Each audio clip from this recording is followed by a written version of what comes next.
سورۃ البقرہ کی آیت نمبر 243 میں اللہ تعالیٰ ارشاد فرماتا ہے، الم تر الی الذین خرجوا من دیارہم وہم الوف، کہ کیا آپ نے نہیں دیکھا ان لوگوں کی طرف جو اپنے گھروں سے نکل گئے اور ان کی تعداد ہزاروں میں تھی۔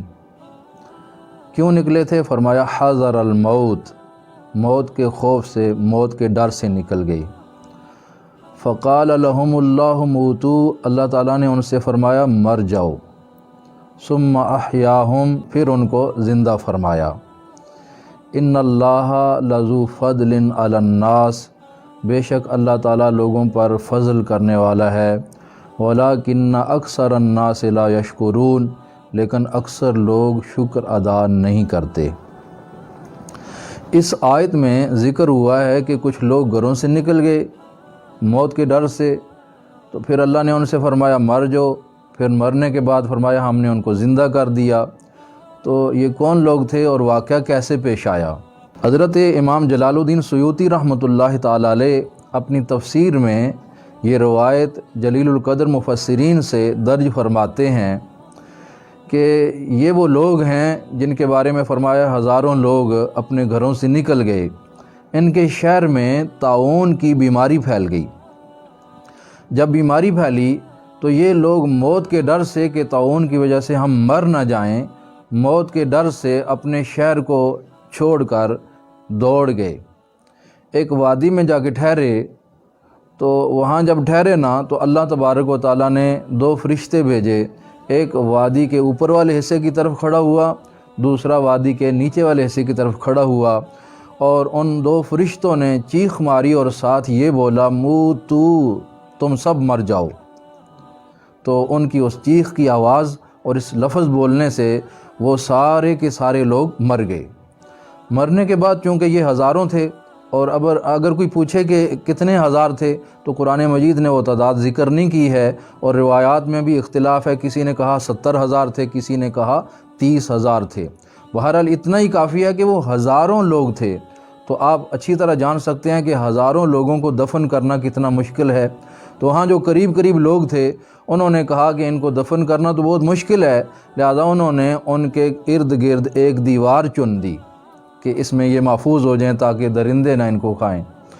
تو انہوں نے دیوار چن دی اور ان پر عرصہ گزر گیا، پھر وہ گوشت جل سڑ گیا اور ان کی ہڈیاں باقی رہ گئیں۔ تو کافی عرصہ کے بعد وہاں سے حضرت حزقیل علیہ السلام، اللہ کے نبی ہیں، حضرت موسیٰ علیہ السلام کے تیسرے خلیفہ ہیں، وہ جب گزرے نا تو انہوں نے دیکھا ہڈیاں ہی ہڈیاں پڑی ہیں، تو حیران اور تعجب ہوا۔ تو اللہ کے حضور عرض کی تو رب نے فرمایا کہ ان کا یہ واقعہ ہے کہ یہ موت کے ڈر سے بھاگے تھے، تو ہم نے ان کو موت کی نیند سلا دیا۔ تو حضرت حزقیل علیہ السلام نے عرض کی میرے مالک ان کو زندہ کر دے۔ تو اللہ تبارک و تعالیٰ نے فرمایا اچھا پیارے پیغمبر، پھر آپ ہی ان سے کہو کہ اے ہڈیوں اپنے اپنے جسموں کے ساتھ جڑ جاؤ، اللہ کے حکم سے اپنے جسموں کے ساتھ جڑ جاؤ۔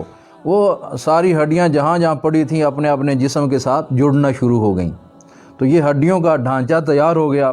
پھر اللہ نے فرمایا اب ان سے کہو کہ اے ہڈیوں کے ڈھانچے اپنے اوپر گوشت پہن لو۔ تو وہ ان کے اوپر گوشت چڑھنا شروع ہو گیا۔ جب گوشت بھی آ گیا، ہڈیاں کور ہو گئیں اور جسم مکمل ہو گئے، تو پھر تیسری بار فرمایا اب ان سے کہو کہ اٹھ کھڑے ہو، اللہ کے حکم سے اٹھ کھڑے ہو۔ تو وہ سارے لوگ اٹھ کھڑے ہوئے، زندہ ہو گئے، اور وہ پکار رہے سبحانک لا الہ الا انت۔ تو وہ لوگ سب زندہ ہو گئے اور اپنے شہر میں چلے گئے اور اپنی باقی زندگی گزاری۔ یہ جو ان کو موت آئی تھی یہ ان کی طبی موت نہیں تھی، یعنی ان کی جو اصل موت کا وقت تھا وہ نہیں تھا، یہ ان کی سزا تھی کہ وہ موت کے ڈر سے بھاگے تو رب نے ان کو موت عطا کر دی۔ تو اب ان کی ابھی طبی زندگی باقی تھی، تو اب جو دوبارہ زندہ کیے گئے تو انہوں نے اپنی اپنی طبی زندگی گزاری۔ لیکن اس میں ایک عجیب بات یہ تھی کہ جب وہ لوگ کوئی لباس پہنتے تھے تو وہ لباس ایک بوسیدہ کفن کی مانند ہو جاتا تھا، پتہ چلتا تھا کہ یہ لوگ مردہ رہ چکے ہیں۔ ٹھیک ہے، تو اس طرح کر کے ان لوگوں کو اللہ تعالیٰ نے زندہ فرمایا، اور ان کا ذکر قرآن پاک کی اس آیت میں ہے جو میں نے سورۃ بقرہ کی ابتدا میں پڑھی۔ تو اس میں ہمارے لیے سبق یہ ہے کہ ہم موت کے ڈر سے کہیں بھی بھاگ کے نہیں جا سکتے، موت سے فرار نہیں پکڑا جا سکتا، بلکہ اگر ایسی صورتحال وبا کہیں بیماری پھیل جائے تو وہیں ٹھہرنا چاہیے اور احتیاطی تدابیر اختیار کر کے وہاں رہنا چاہیے، اور اگر رب کی طرف سے موت لکھی ہے تو وہ تو آ کے رہنی ہے، اگر یہاں سے بھاگیں گے تو کہاں تک جائیں گے، موت نے تو آ کے رہنا ہے۔ اور دوسری بات یہاں ایک بڑی خوبصورت نظر آئی کہ مارنا اور زندہ کرنا اللہ تعالیٰ کی شان ہے، لیکن یہاں جب ان کو مارنے کی باری آئی تو رب نے 2 فرشتوں کو مقرر کر کے فرمایا تم ان سے کہو مر جاؤ، تو وہ لوگ مر گئے۔ اور جب زندہ کرنے کی باری آئی تو اپنے پیغمبر کو اذن عطا فرمایا کہ ان سے آپ کہو کہ ہڈیاں جڑ جائیں، پھر ان پر گوشت آ جائے، پھر یہ زندے کھڑے ہو جائیں۔ تو اس طرح اللہ تبارک و تعالیٰ کی مشیت ہے، جب وہ اپنی کسی صفت کا ظہور اپنے کسی بندے کے وجود سے کرنا چاہے تو وہ کر سکتا ہے، تو کسی کو اس سے اختلاف نہیں ہونا چاہیے۔